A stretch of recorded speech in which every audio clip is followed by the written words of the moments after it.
welcome back to new lecture series, and in this lecture we will study the random variable. So what do you mean by the random variable? So first we can see the definition of the random variable. Random variable is a function. Okay, random variable is a function which is defined from sample space. Suppose this is our sample space to the real number, and this is the set of real number, right? And here this random variable, this is your random variable, which is a function from S to R. Fine, this is the definition, but first we can understand this through the particular example, then it will be quite clear to you. Fine, suppose I am taking here one coin. Fine, so as you can see here, see this example. Suppose that a coin is tossed 3 times and the sequence of heads. Fine, here you need to understand, मतलब अभी देखो इसमें क्या किया है, इन्होंने 2 बोल दिए हैं, मतलब हेड भी बोला है और टेल भी बोला है, दोनों को हमें नोट डाउन करना है। तो सबसे पहले हम एक्स को कंसीडर करते हैं। एक्स क्या है हमारा random variable. So X we are going to consider here be दी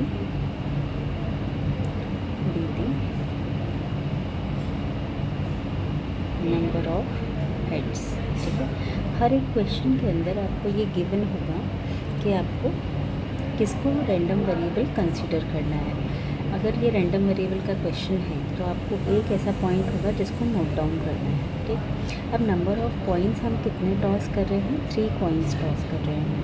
ठीक है, 3 कॉइन का टॉस कर रहे हैं। अब इसके लिए अगर हमें सैम्पल स्पेस बनाना है तो सैम्पल स्पेस क्या बनेगी, तो यहाँ पर you know that if there is in 3 coin, so 2 raised to the power 3, हम इससे इसको कैलकुलेट करेंगे तो हमारे पास में 8 मेंबर्स मिलेंगे हमें इसमें। ठीक है, हम सैम्पल स्पेस फॉर्म कर लेते हैं इसका कि सैम्पल स्पेस हमारे पास में क्या बनेगा।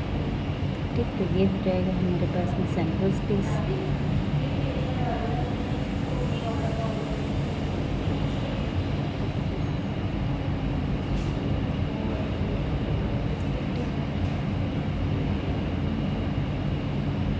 यहाँ देखिए ये हमारे पास 8 मेंबर्स आ गए सैम्पल स्पेस के। तो हमने एक्स क्या कंसीडर किया है, we are going to note down the number of heads. अब यहाँ देखो मैक्सिमम कितने नंबर ऑफ हेड्स हैं और मिनिमम कितने नंबर ऑफ हेड्स हैं। यहाँ पर देखो 0 हेड है। ठीक है, यहाँ देखो इन 3 केसेस के अंदर 1 हेड है। ठीक, 1।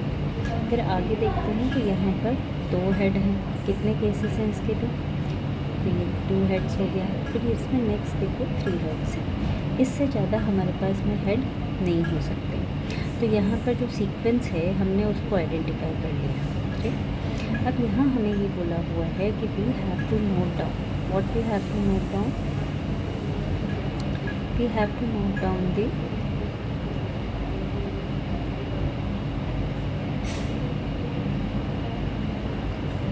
we have to note down the number of means the sequence of the head। अब हम क्या करेंगे यहाँ पर सैम्पल स्पेस, मतलब रैंडम वेरिएबल कैसे डिफाइन है, सैम्पल स्पेस से रियल नंबर पर, ये इसकी डेफिनेशन होती है ना रैंडम वेरिएबल। तो अब हम यहाँ क्या करते हैं, जो हमारा आउटकम है, ठीक, और यहाँ पर हम कंसिडर कर लेते हैं एक्स जो हमारा रैंडम वेरिएबल है।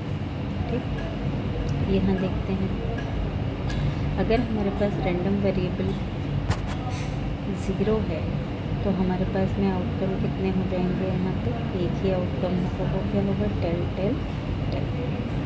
भाई 0 हेड एक्स क्या है, यहाँ पर एक्स हमारे पास में है number of heads,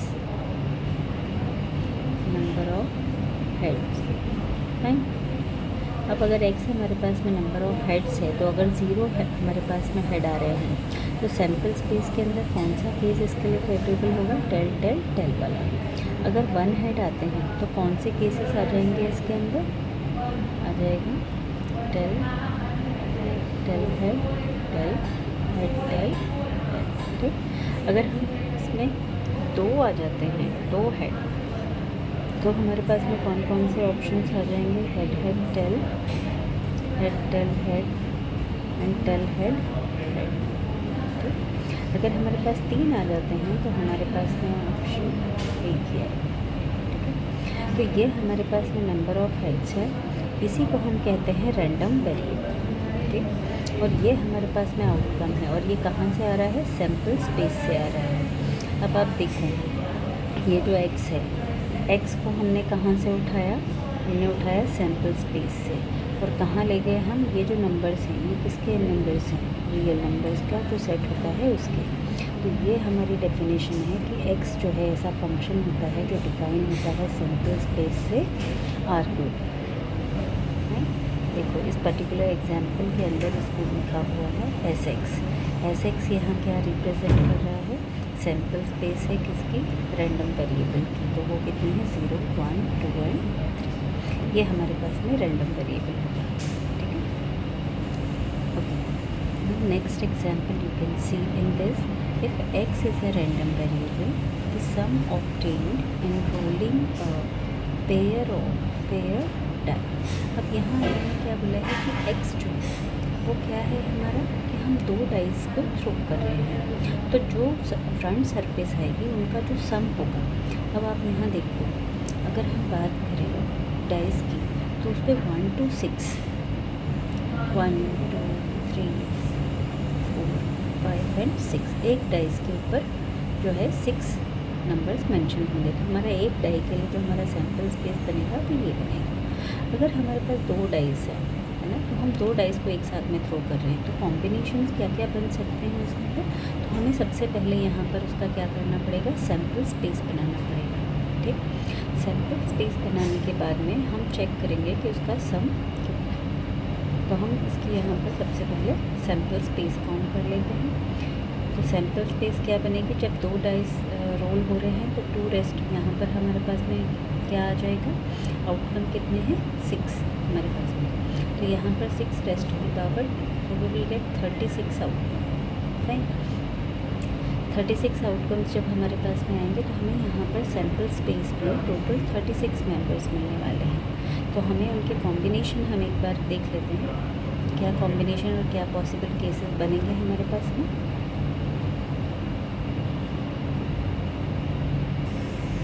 So as you can see, this is our sample space when we are rolling 2 dice, and here we have to identify x will be our random variable। मैंने आपसे कहा था कि हर एक क्वेश्चन के अंदर x किसको consider करना है, ये हमें गिवन होगा।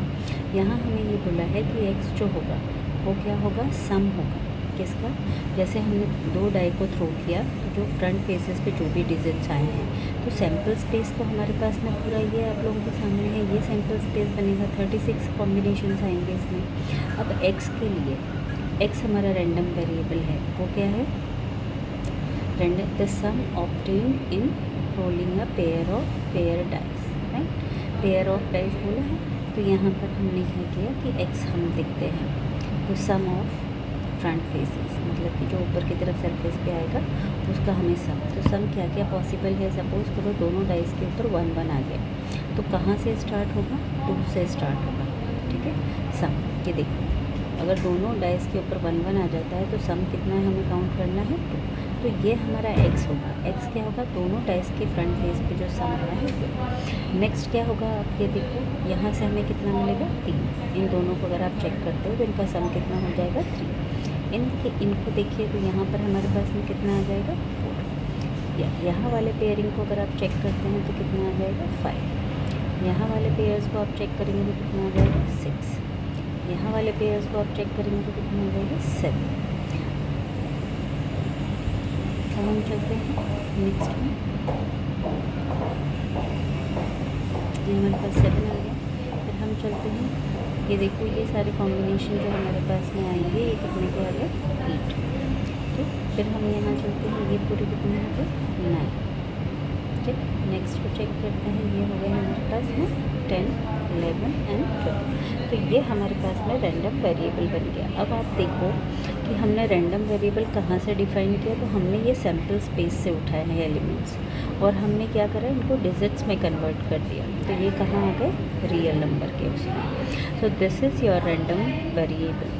अब इसमें आगे क्वेश्चन के अंदर हमें क्या करना है, तो we will study the random variable of two types. एक होता है डिस्क्रीट रैंडम वेरिएबल और एक होता है continuous random variable, right. So here random variables are generally two types, discrete random variable and second one is continuous random variable. Right?